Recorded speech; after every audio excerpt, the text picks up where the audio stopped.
Chapter 16. What Coldness Looks Like. This chapter is not about a diagnosis. It is not about a personality type or a clinical category or a label applied to anyone in this story.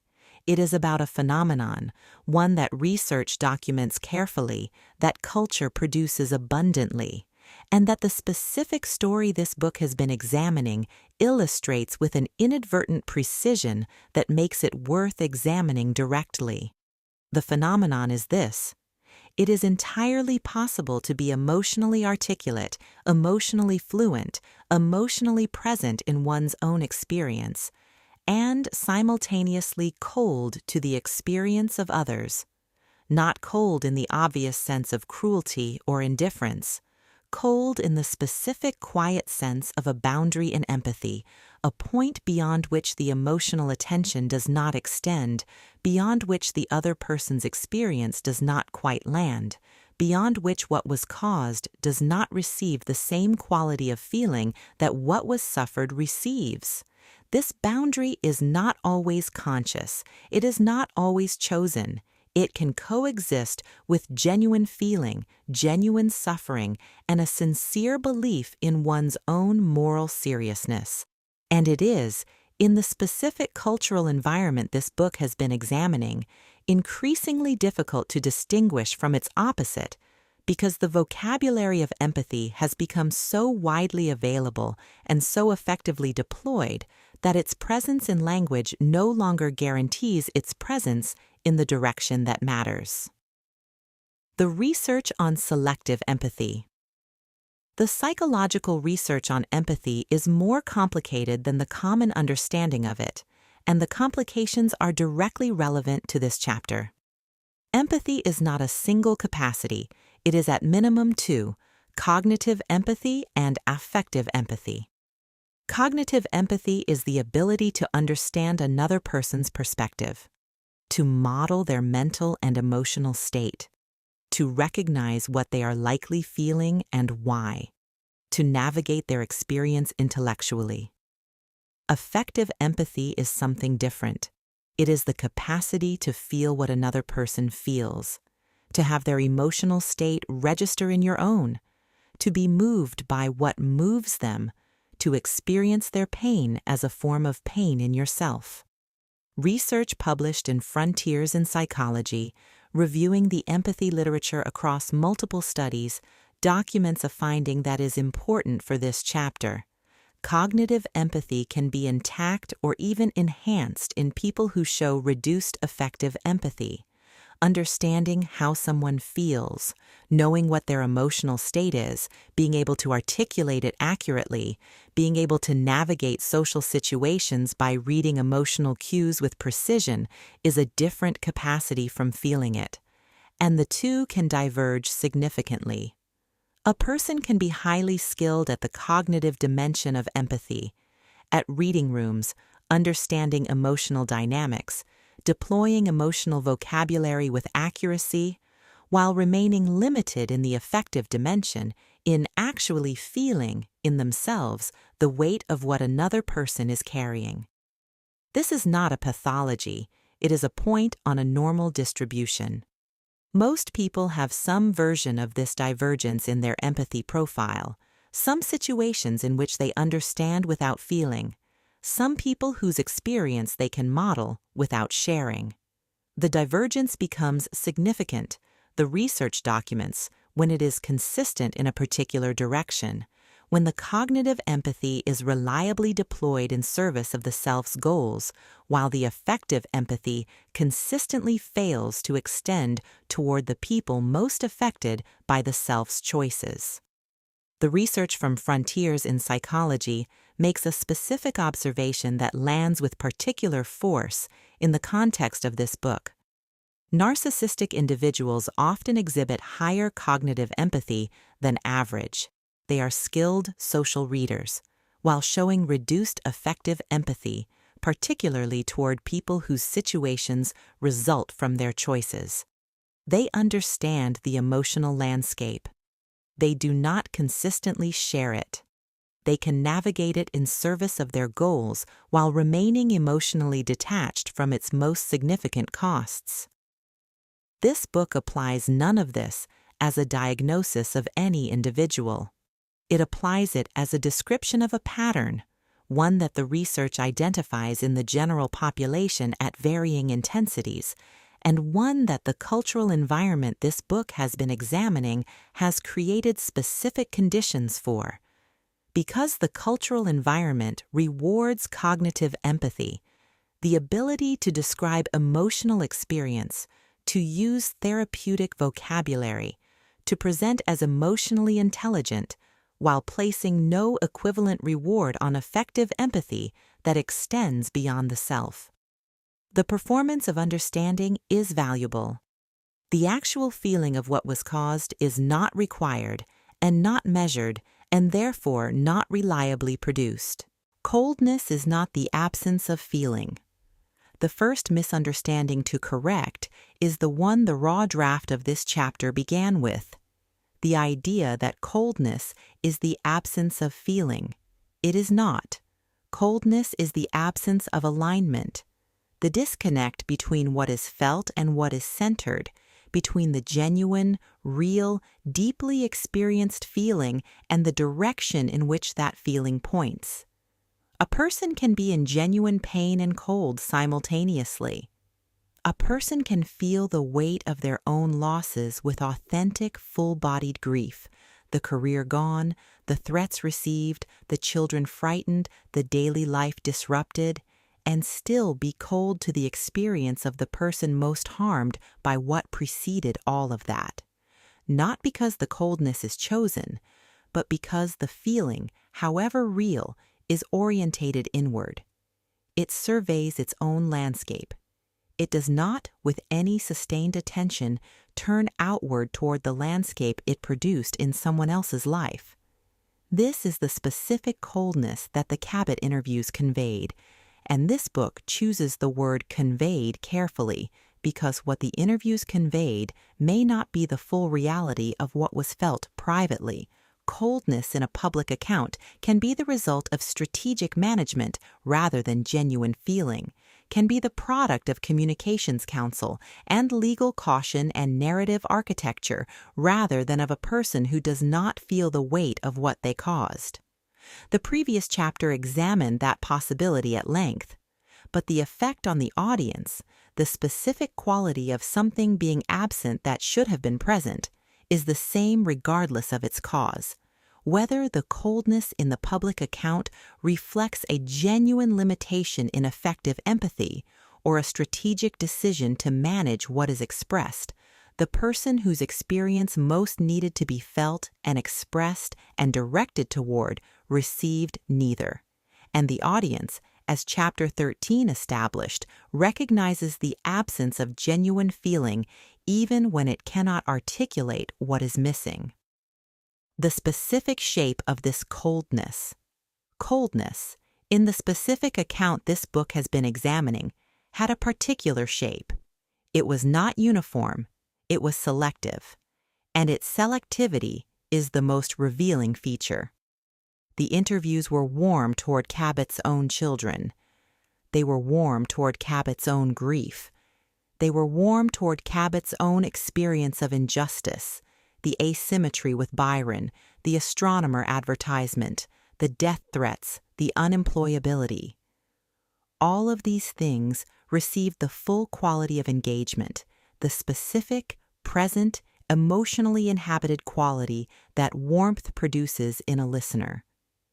The interviews were cold toward Megan Kerrigan Byron's children, cold toward Megan Kerrigan Byron's grief, cold toward Megan Kerrigan Byron's experience of the events, which was, by any reasonable analysis, structurally more disrupting than Cabot's own. The death threats Cabot received were real and inexcusable. The discovery Megan Byron made on a jumbotron, without preparation, without agency, without the option of managing how she found out, that is a different category of disruption. It did not receive warmth. It did not receive naming. It received the specific structural coldness of a narrative that had not made room for it. Selective empathy, warmth for the people close to the self, coldness for the people affected by the self's choices, is not a clinical diagnosis. It is a description of how empathy tends to operate when it has not been extended beyond the boundaries of immediate attachment. Most people feel more strongly for the people they love than for the people their choices have harmed. This is ordinary human psychology. The question is not whether it exists. The question is whether, in a moment of public accountability, it is recognized and consciously extended, whether the speaker makes the deliberate effort to reach beyond the automatic warmth of self-referential feeling and direct some of its weight toward the people who most need to receive it. That deliberate extension did not happen, and its absence is what this chapter calls coldness. Coldness in culture. The individual instance this book has been examining is also a cultural instance, and it is worth stepping back from the specific to name the general pattern. We live in a media environment that has produced extraordinary sophistication in the performance of emotional depth, the vocabulary of therapy, the language of healing, the framework of trauma and boundaries and self-understanding. All of it has become available as a presentational resource. People who have engaged with it seriously, who have done real personal work, who have genuinely processed difficult experiences through therapeutic frameworks, they have access to a way of speaking about themselves that carries enormous credibility. And people who have learned to use the vocabulary without doing all of the work it purports to describe, they also have access to it. The vocabulary itself does not distinguish between the two uses. The result is a culture in which emotional performance has become more legible, more easily produced, and more easily consumed than genuine emotional extension. Reading the room, describing interior experience with precision, displaying the right emotional vocabulary in the right contexts. These are skills that can be practiced and refined, feeling what was caused in another person's life and directing that feeling toward them in a way that they can receive as real. This is harder. It cannot be practiced into smoothness. It tends to disrupt the composed account rather than to enhance it. It arrives, as Chapter 13 argued, with a quality of disturbance rather than a quality of polish. The culture rewards the first. It does not have an equally powerful mechanism for demanding the second. The performance gets the platform. The genuine extension, the specific quality of reaching outward beyond the self, toward the person harmed, and feeling the weight of what was caused enough to be disrupted by it, that quality is not easily measured, not easily marketed, not easily packaged into a speaking circuit topic. And so coldness becomes the cultural norm not through malice, but through incentive. The incentive is to develop the emotional vocabulary and the cognitive empathy that the culture rewards. The incentive is not equivalently present for the effective extension that genuine accountability requires. We have become, as a culture, very good at sounding warm. We have not become equivalently good at extending warmth to the people who most need it, particularly when those people are the people most affected by our choices. What warmth would have looked like warmth in this context is not softness. It is not an uncritical embrace or an affirmation of everything someone is. Warmth is presence, the quality of being genuinely engaged with what is in front of you, including the people affected by your choices and the weight of what they carry. Warmth, in the context of the Cabot interviews, would have looked like a specific named acknowledgement of Megan Kerrigan Byron as a person rather than a presence. It would have looked like the disruption. however brief, however carefully phrased for the other considerations that had to be managed, of a narrative that had been running smoothly by the introduction of genuine feeling for someone who was not the self. It would have looked like what the research describes: the lower face expression of negative feeling, covered quickly but visible, the hesitation, the loss of the thread, the moment where the composed account encountered something that the composition had not fully absorbed.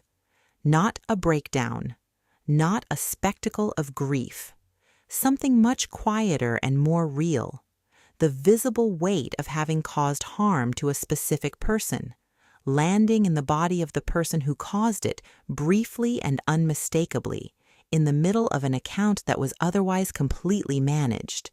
That moment was not present, not in December, not in March. The account was composed throughout. The disruption never came, and the composure, which in other contexts would be admirable, which under the circumstances of Cabot's situation was in many ways necessary, read in this specific context as coldness, as the absence of the thing that genuine feeling for the person harmed would have produced. Warmth that stays within the self is not warmth for the audience to receive. It is warmth for the self to experience. And in a moment where the most important thing the audience needed to witness was the speaker experiencing the weight of what was caused to someone else, warmth directed only inward was the specific failure that this chapter has been naming. The residue coldness leaves a residue, not the clean, sharp residue of something clearly wrong, not the residue of a lie or a denial or an explicit refusal to acknowledge. The residue of coldness is quieter. It is the specific, unresolvable feeling of having been present for something that looked like the whole thing and was not. That is the residue the Cabot interviews left. Not in everyone. Many viewers received them as the complete account they presented themselves as. But in the people this book has been attending to throughout, the women who recognized the pattern, the people who had been in Megan Byron's position or who feared being there, the people who knew from the inside what genuine remorse feels like and registered its absence, the residue was specific and persistent. A sense that the warmth in the account was real but not sufficient, that the feeling was genuine but not extended far enough, that the composed account was composed precisely around the thing it most needed to disrupt. The residue is not anger. It is not the hot, active response of outrage. It is the specific quality of something that has not landed, of a moment that needed to complete itself and did not, of a sentence that was long and thoughtful and emotionally rich and that stopped just before the word that would have changed everything. That word was sorry, said in the right direction, and the coldness of the account, its composure, its management, its warmth carefully directed inward, was what prevented it from arriving. Chapter 17 asks what might have repaired that, whether the moment has permanently passed or whether there is still a space in which what was not said could yet be said, whether the story this book has been tracing of choices and costs and the quiet victims who have carried the deepest weight is capable of producing the one thing that has not yet been offered, not as spectacle, not as content, not as a PR Week conference topic, simply as acknowledgement of one person, by name, in the right direction,